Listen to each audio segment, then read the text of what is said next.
Hello, my name is Amy Sturkey. I am a pediatric physical therapist. I'm here with a dear friend of mine. This is Chris Wilson. He has Down syndrome, and I'm here with his parents. This is Terry and Chip Wilson.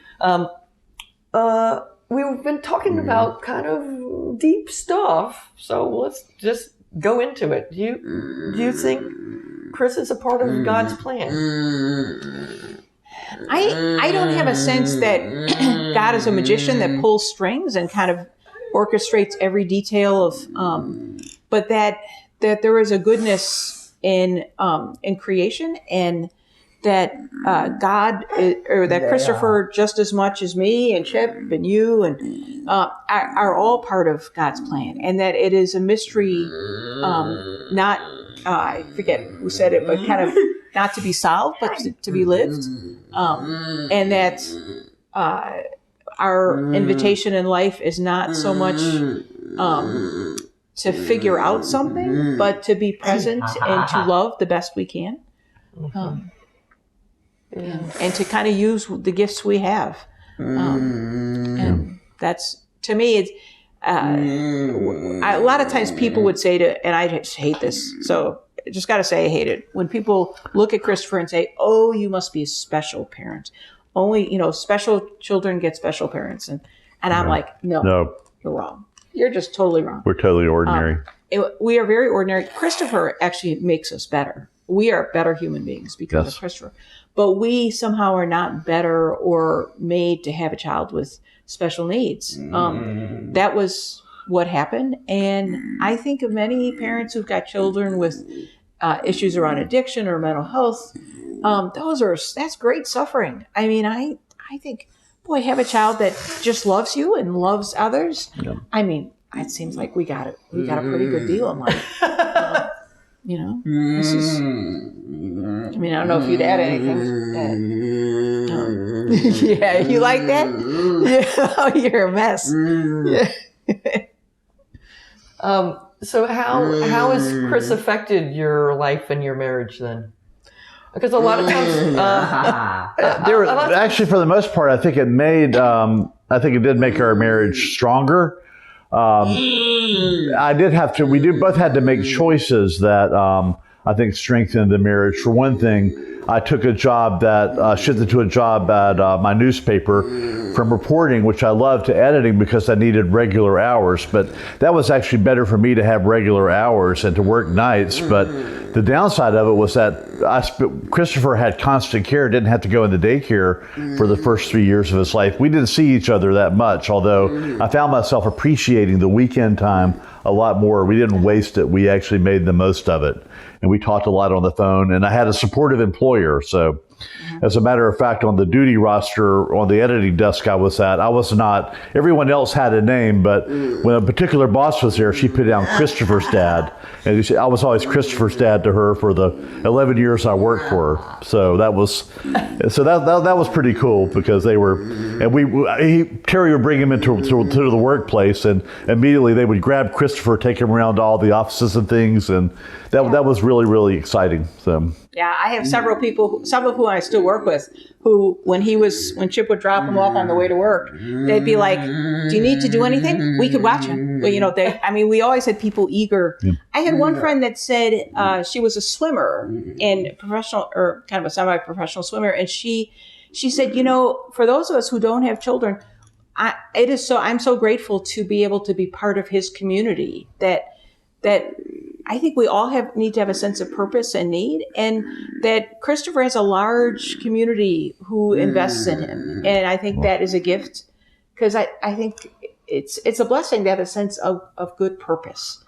And back to the marriage too, I think we joke now about it. When we don't have to talk about his bowel habits, I don't know what we're going to talk about. I mean, there are a lot of things that we talk about, constipation being an issue with Down syndrome, and we do talk about, it is a pretty regular, his eating, his,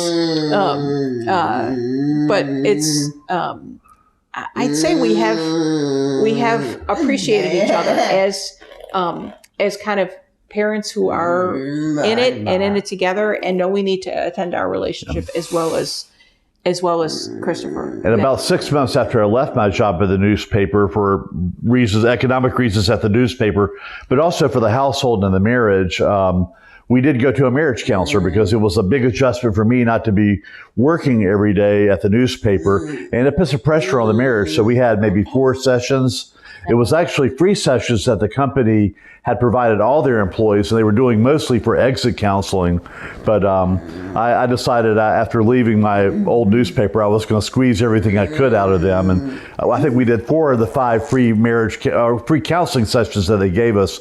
We used it for marriage counseling, and that helped us communicate a little bit better about the changes in our life. Yeah. And then the decision about his future as an adult also has led us again to marriage counseling, and that's been good because we've needed to communicate about that better than we had been. Because the stats on marriage in general are not that hot, Yes. but the stats on parents that have a differently abled kids, those marriages have an even harder time. So Yeah. I always think of it as an amplifier. If there's problem, it amplifies the problems. If it's a good, if you use it as a tool to help improve your communication, It does. I think there's an advantage of us being older is that we probably just had enough kind of, are you done? Are you done? Go ahead. How are you doing? Is that we kind of knew, I don't know, I guess we had a sense of self and we were not expecting like a child to kind of give us our kind of to take care of us.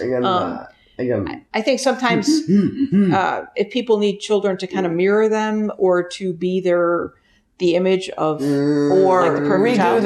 it's a chance to redo their life and not make the mistakes they made. Yeah, I think that can be. There's a lot of projections that parents put on their children. That's probably one thing we do project onto Christopher. That's the one downside of his lack of speech is that Chip thinks he needs something to drink. I think he needs to go to the bathroom. So we interpret all the time, but it's kind of we're projecting often our own interpretations, and sometimes we're right, sometimes we're not. But it's we know we project onto him, and we know that he will also express what he wants. He doesn't have any problem if he wants something. He'll go to the refrigerator. He will take our finger and walk us to the door when he's ready to leave. He will. It doesn't seem like he is lacking in terms of being able to express what his needs are. I think what he's telling me is this segment is done. Are you done? Are you done with this segment, Chris?